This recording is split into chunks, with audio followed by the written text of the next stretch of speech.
अस्सलाम class. Today the topic of our discussion is question answers of सलमाद speech. जो text के अंदर क्वेश्चंस हैं, प्री रीडिंग है, वाइल रीडिंग है और पोस्ट रीडिंग है, इनको आज हम डिस्कस करेंगे।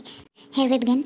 What comes to your mind when you hear the term entrepreneurship and how do you think it relates to our lives. कहा गया कि आप किस तरीके से रिलेट कर इस टर्म को, जब आप इस टर्म को सुनते हैं तो क्या आपके माइंड में आता है।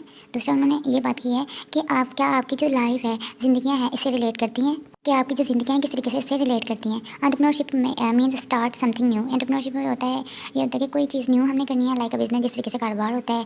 And finding solution of to problems, जो मसाइल्स होते हैं उनके हम सोल्यूशंस फाइंड कर रहे होते हैं, जो कि हमारी it relates to our life, जो हमारी ज़िंदगी से रिलेट करते हैं। Because it teaches us the creative and take action to make difference. वो हमें क्रिएटिविटी सिखा रही होती हैं, ठीक है, और इस तरीके सिखा रही होती हैं एक्शंस को डिफरेंट वे में किस तरीके से किया जाता है। इसके अलावा आगे है while reading question. According to the speaker, why is entrepreneurship considered a mindset rather than just starting a business? यहाँ पे क्वेश्चन किया गया है कि जो स्पीकर है उसके अकॉर्डिंग जो है, क्यों जो एंटरप्रेन्योरशिप है उसको माइंडसेट कंसिडर किया जाता है rather than कि एक कारोबार शुरू किया जाए। Entrepreneurship is the mindset because it's about something creatively taking risk and making positive changes, not just starting a business। Entrepreneurship जो है एक माइंडसेट होता है क्योंकि ये हमारी थिंकिंग के अंदर क्रिएटिविटी ला रहा होता है, जिसमें हम डिफरेंट तरह के रिस्क ले रहे होते हैं, खतरात लेना, या फिर इसका मुस्बत जो असर होता है वो हमारी पॉइंट ऑफ व्यू जो होते हैं उनको चेंज करता है, ना कि जस्ट ये एक कारोबार है। लोगों से ऑलरेडी डिस्कस किया गया था कि इसका एंटरप्रेन्योरशिप होता क्या है।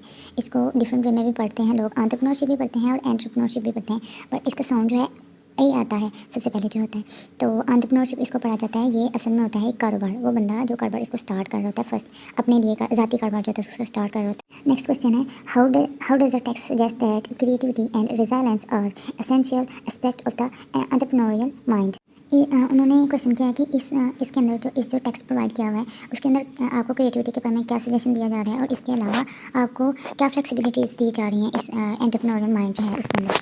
तो बच्चे आपको भी पता है कि जब कोई भी बंदा स्टार्ट करता है कोई बिजनेस तो उसमें अप्स एंड डाउन्स तो आते हैं। तो यहाँ पे इस वजह से ये रेजिलेंस का वर्ड यूज़ किया हुआ है। कहा गया है टेक्स्ट के अकॉर्डिंग जो है हमें पता चल रहा होता है कि किस तरीके से कोई फ़र्द है, कोई बंदा है, इंसान जो है अब वो अपनी जो उसकी मुश्किलात उसके सामने आती हैं उसमें किस तरीके से उसको मदद मिलती है, वो किस तरीके से उनके हल को तलाश करता है। और जो ये रेजिलेंस होती है वो चैलेंजेस को काबू पाने या कंट्रोल करने में हेल्प आउट करती है। और जो हमारे सेटबैक्स होते हैं उनसे हमें सीखने में हेल्प आउट करते हैं। सेटबैक यहाँ पे मतलब कि सीखना, जो हम सेटबैक जो होते हैं नाकामियाँ होती हैं, जो हम फेल हो जाते हैं तो उसमें ये कहा जा रहा है कि हमें सीखने में हेल्प आउट कर रहा होता है जो हमारे फेलियर्स होते हैं। सॉरी मैंने इसकी रीडिंग नहीं की। The text suggest that creativity helps entrepreneurs find new solutions and resilience helps them overcome challenges and learn from setbacks। Here is the last question for reading. How we can how can we have an entrepreneurial mind set. कहा जा रहा है कि आप किस तरीके से एक कारोबारी दिमाग रख सकते हैं, ठीक है, मतलब किस तरीके से आपका जो एंटरप्रेन्योरियल माइंड सेट है हो सकता है, किस तरीके से आप रख सकते हैं। We can have the entrepreneurial mindset by being curious, creative, willing to take risk and learning from mistakes.